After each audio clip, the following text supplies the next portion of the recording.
Dear student, मैं अभी आपको power developed in salient pole synchronous generator के बारे में बताऊंगा। एक टॉपिक है हमारा power developed in salient pole synchronous generator. दो टाइप का आपने रूटर पढ़ा था, एक सिलिएंट और एक नॉन सिलिएंट।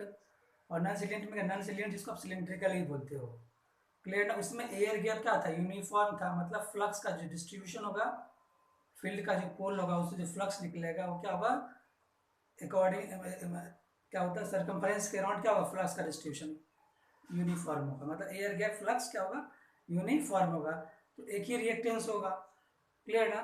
लेकिन सिलिएंट पोल में क्या होगा कि ये इस तरीके का होता है ना, सिलिएंट पोल अल्टरनेटर जो है आपका। तो यहाँ पे क्या देख रहे हो कि ये जो फ्लक्स है यहाँ पे और यहाँ पे दोनों क्या होगा, अलग अलग, इसका लेंथ और यहाँ का लेंथ काफी अलग अलग है। इसमें फ्लक्स क्या होगा, काफी ज्यादा होगा, लेकिन इसमें लीकेज फ्लक्स होगा थोड़ा सा, क्लियर ना। तो फ्लक्स का डिस्ट्रीब्यूशन क्या हो, वेरी कर रहा है। फ्लक्स वेरी कर रहा है, इसका फ्लक्स किससे निकलता है, करंट से, है ना। तो अगर करंट, आप जानते हो कि अगर करंट ज़्यादा होगा इसका मतलब रेजिस्टेंस कम है, तो फ्लक्स ज़्यादा है इसका मतलब रिएक्टेंस क्या है आपका, कम है, क्लियर ना। अब सिलिएंट पोल में दो एक्सिस होता है, एक डी एक्सिस जिस डायरेक्ट एक्सिस बोलते हैं या उसको पोलर एक्सिस ही बोलते हैं। दूसरा है क्यू एक्सिस, क्वाड्रेचर एक्सिस, जिसको नॉन पोलर एक्सिस बोलते हैं। और दोनों एक्सिस एक दूसरे पे परपेंडिकुलर होता है। जैसे कि दो पोल का मशीन है ना, ये जो एक्सिस है पोल से गुजर रहा है, नॉर्थ पोल और साउथ पोल के सेंटर से, तो इसको बोलेंगे हम डी एक्सिस या पोलर एक्सिस। और ठीक इसका जो परपेंडिकुलर होगा उसको हम क्यू एक्सिस बोलते हैं या नॉन पोलर एक्सिस बोलते हैं, क्लियर। अब यहाँ पे आपका चार पोल का मशीन है, ये वाला एक्सिस क्या हो जाएगा, पोलर एक्सिस, ये वाला एक्सिस पोलर एक्सिस, और ये जो बीच वाला देख रहे हो ना, ये क्या हो गया, नॉन पोलर एक्सिस। ऐसे तो देखने में 90 डिग्री नहीं लग रहा है डी एक्सिस और क्यू एक्सिस के बीच का, लेकिन ये क्या है, इसके बीच का एंगल 90 डिग्री है, क्लियर। तो आप क्या देख रहे हो, यहाँ पे जो फ्लक्स का डिस्ट्रीब्यूशन यहाँ पे और यहाँ पे है ना, तो यहाँ पे जो एयर गैप फ्लक्स होगा ज्यादा होगा इन कंपेरिजन टू यहाँ के, क्योंकि यहाँ पे कोई पोल है नहीं। जो भी फ्लक्स होगा वो इसी पोल से जो लिक करेगा वही फ्लक्स होगा। तो मैक्सिमम फ्लक्स क्या हो रहा है, ये डी एक्सिस पे जा रहा है, इसका मतलब डी एक्सिस का जो रिएक्टेंस होगा कम होगा। अब ये एक्सिस पे क्या हो गया, फ्लक्स क्या कम है, इसका मतलब क्यू एक्सिस का रिएक्टेंस ज्यादा है। तो अब जान लीजिएगा दो reactance on the D axis and on the Q axis.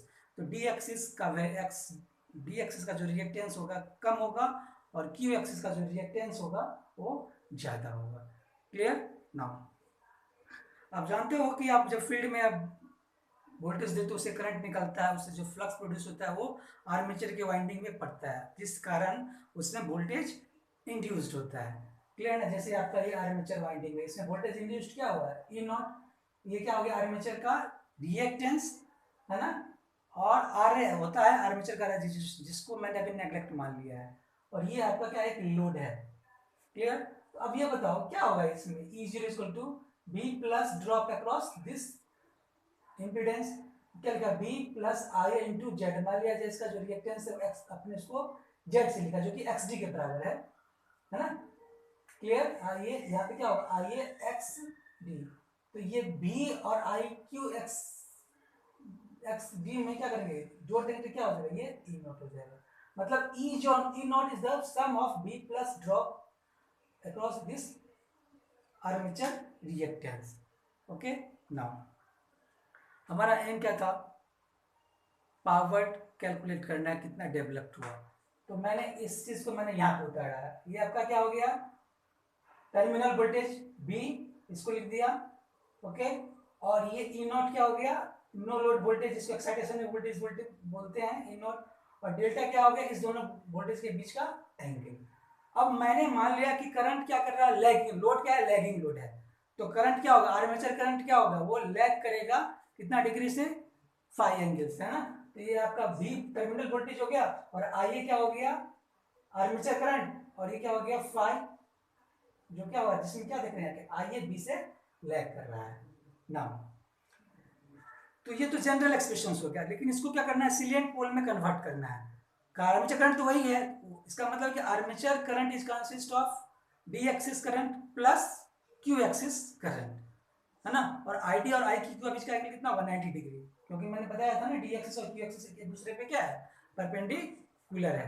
तो आप क्या देख रहे हो कि इस आई को मैंने क्या किया, दो कंपोनेंट में डिवाइड कर दिया, एक आईडी में और दूसरा एक आईक्यू में। तो आईडी क्या है इन फेज ऑफ ई नॉट, और आईक्यू क्या है आईडी के ठीक परपेंडिकुलर है। इस दोनों का जो वेक्टर सम होगा क्या हो गया, आई ए के बराबर होगा।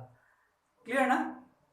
ना अब क्या करना है आपको कि टर्मिनल वोल्टेज लीजिए, सिर्फ टर्मिनल वोल्टेज V है ना और डेल्टा। तो इस V को अगर इस पे ब्रेक करेंगे तो क्या होगा, V sin डेल्टा है ना इस एक्सिस पे, तो ठीक इसका परपेंडिकुलर क्या होगा, V sin डेल्टा।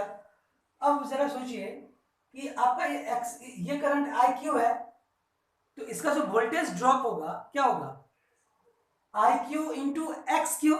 और आप जानते हो करंट क्या लैग कर रहा है, तो ये IQ अगर इस डायरेक्शन में है तो इस करंट के कारण जो वोल्टेज ड्रॉप क्या होगा, ये इस तरह होगा।